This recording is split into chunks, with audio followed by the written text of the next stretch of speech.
First glimpse నుంచి కూడాను wow ఏంటి సినిమాని దాని సినిమా వైపు అందరూ ఆకర్షితులయ్యేలాగా చేయగలిగాడంటే కనుక ఆ పరిధానంలో ఆ అత్యంతం ప్రశాంత్ వర్మ తీసుకున్న శ్రద్ధాశక్తులే.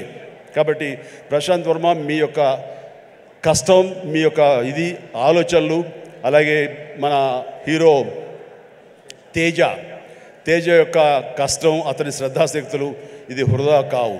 ఎందుకంటే ఈ సీజన్ అనేది అంత మంచి సీజన్. ఎన్ని సినిమాలు వచ్చినా సరే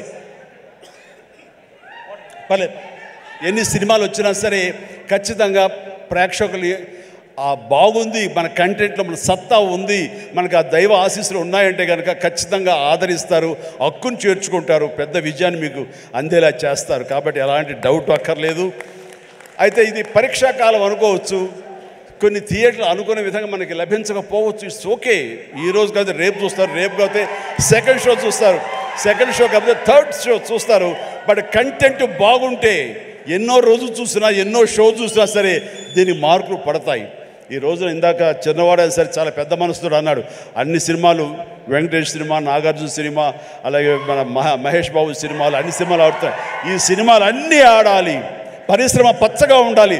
వాటితో పాటు మా ఈ సినిమా హనుమాన్ కూడా ఆడాలని నేను ఎంతో మనస్ఫూర్తిగా నేను కోరుకుంటాను. జరుగుతుంది. నేను చెప్తున్నాను, ఒక్కళ్ళలో కూడా ఏమాత్రం డల్ అనేది పెట్టుకోకండి. Cinema super duper hit. That's it. జై హనుమాన్.